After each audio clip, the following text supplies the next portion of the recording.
Aloha, sports fans, and welcome to the runaway train that is the Maui News Sports Report. I'm Rob Colias, along with my human partner, Bill Schindler. We're joined by all our old friends and a couple newcomers, the Pittsburgh Pirate Parrot, and the bobblehead guy known as Shane the Flying Hawaiian Victorino. We've got an action-packed few minutes for you, so this is going to be a lot of fun. Let's get right to it with the Lunas beating the Baldwin Bears, as well, some of us had predicted. 28-7, though, an impressive night, especially on the ground for the Lunas.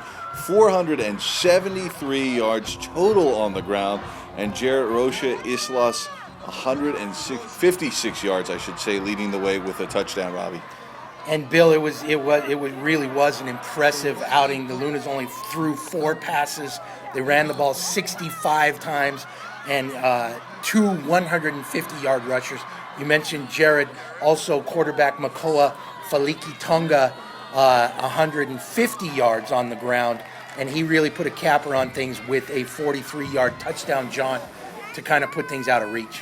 Now, there were 2 keys that stood out to me in this game, Robbie. The fourth quarter, the Bears got within a touchdown. It was 14-0 Lunas at halftime.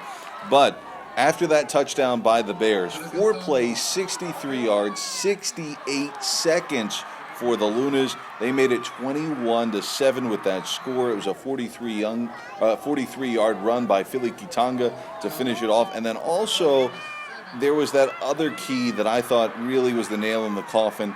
That was the 65-yard run by Jeffrey Onkog, his only touch of the night, but he scampers into the end zone with 1:18 left. What were your keys? Well, Bill, those were the keys for sure. Obviously, the Lunas' domination on the ground and just showing how deep they are when you can hand the ball to a guy like Onkog, who's a senior, very good player, and he, as you said, put things away with that last run. He ended the game in reality with an interception on the Bears' last possession. And this has been the big game for the last dozen years or so, but it's getting very, very interesting now. Well, and 8,000 people there. Do you think now this is a changing of the guard, so to speak, in the MIL? Well, if you look at those numbers that we're thinking about, Baldwin is 67-4-1 since mid-2004 in MIL play. 3 of those losses are to the Lunas, and the Lunas have won 2 of the last 3 meetings between the 2 teams. And the defense, impressive again. It's now 9 shutouts in 15 games, but 3 other games, the Luna defense has only allowed 1 score in that 15-game stretch. Really, really impressive. We go upcountry now, where Maui High is now in a tie for the Division I first place after a win against Kamehameha 27-14. Robbie, you saw that game.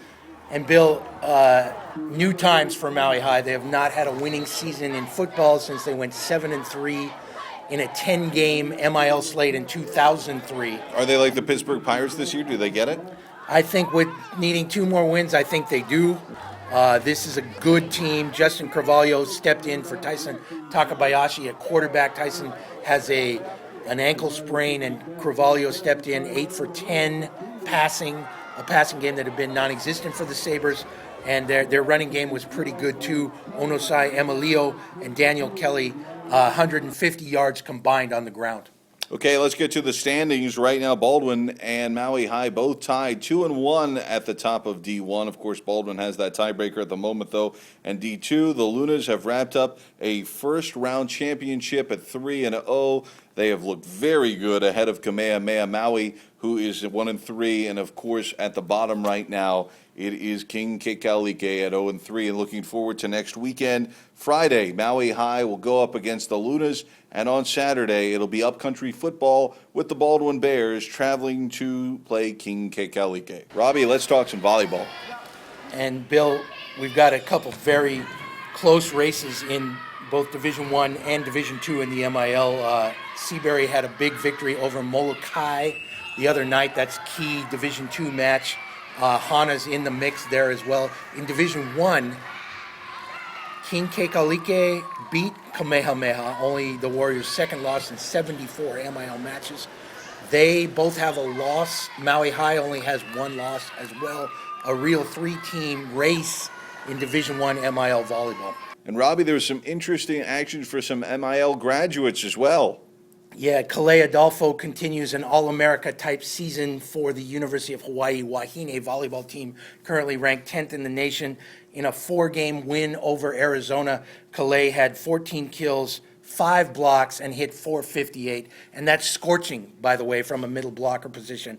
And Ginger Long, the former All-America at Kamehameha Maui, has been getting consistent playing time in every match. She had a dig in that win over a very tough Arizona team.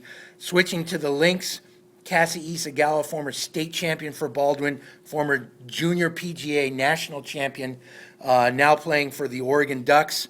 She finished in a tie for 7th in her season opener over the weekend. And that's the Maui News Sports Report for this week. We've had a lot of fun bringing it to you. If you have any suggestions, please email me at sports@mauinews.com or leave me a voicemail on my desk line at 242-6337.